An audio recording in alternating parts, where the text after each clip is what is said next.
চুপ কর। আম্মা আম্মা আম্মা, আমার মাথায় তো কিছুই থাকতেছে না, মনে থাকতেছে না কিছু। তোকে এত করে কইছি যে পড়ালেখা কম কর, বেশি পড়লেও যে ফল হচ্ছে, কম পড়লেও সে ফল হচ্ছে। আম্মা আব্বা রে,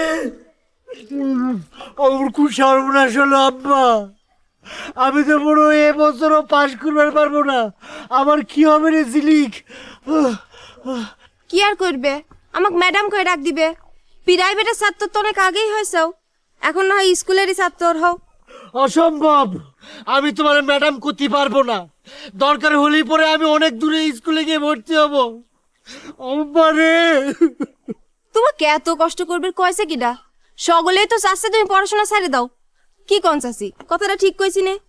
দেখিস আম্মা, এখন আমি বুঝবার পারিছি কি জন্য আমি পড়তে পড়তে অজ্ঞান হয়ে যাচ্ছি। এই জিলিকা আমারে বরদোয়া দিয়েছে, ওরা আমার চোখের সামনে থেকে জাতি কও। চাচি, আপনার ছোট গাদা কন, আমার বড়দোয়া যখন এতই লাগা শুরু করেছে, তাহলে আবার এত বেশি করে পড়াশোনা আরম্ভ না করতে, তাহলে পাগলও হয়ে যাবে এবারে।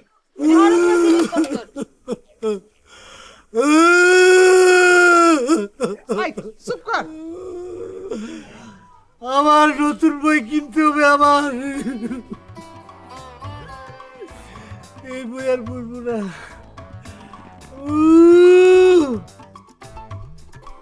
চাচা যাও তো, বিরক্ত কেন, যাও।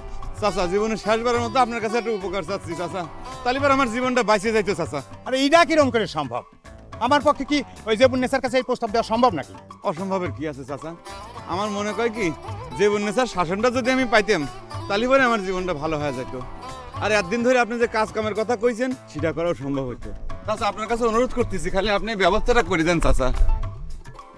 আরে বাপু, আমার মনে হয় তুমি পারবে না। জেবুন্নেসা যেরকম রাগী মেয়ে, তার সাথে টিকা তোমার মতো মানুষের পক্ষে সম্ভব না। আপনি ভুল বুঝতেছেন চাচা। জীবন্নেসা হইলো গরম আর আমি হলাম নরম। গরমের সাথে নরমের জোড়াই তো বেশি টেকসই হয় চাচা। কিন্তু তোমার বাপ মা কি এ সম্পর্কে রাজি হবেনি? বাপ মা রাজি না হওয়ার তো কিছু নাই, তাগরে চিন্তা আপনার করা লাগবে না, আমি দেখবো না চাচা। ঠিক আছে, দেখি। কিন্তু আমি করলে তোমাকে কোনো কথা দিতে পারলাম না।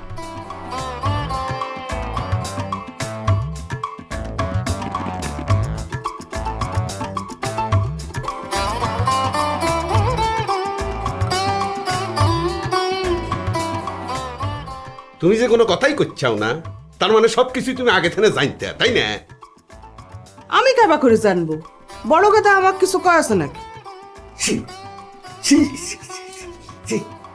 এই বয়সে এসে অম্বা এত বড় একখান সাওয়ালের মাকসে বিয়ার প্রস্তাব দেয়, কি খবর? তুমি আগে এত অস্থির হয়ে না তো। বিয়ের প্রস্তাব দিলেই কি জেবুন্নেসা তোমার বেটাকে বিয়ে করতেছে? হ্যাঁ, তাই যদি হইতো তাহলে এতদিন তোমার বাড়িতেও এত বড় নাতিপুতি থাকতো।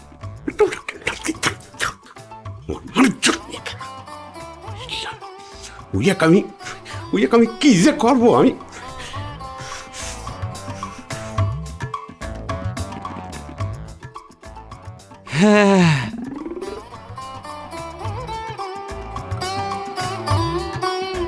বড় দাদা,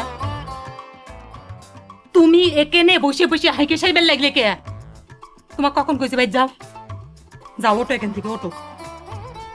তুমি কি চিন্তা করলে? কিছুই তো করছাও না জেবুন্নেসা। এই তাহলে রাত কত হইছে? এখানে বসে থেকে ঘ্যান ঘ্যান করতে চাও? আমার মিজাজ কল চরম খারাপ হয়ে যাচ্ছে। যাও তুমি, ওটো এখান থেকে।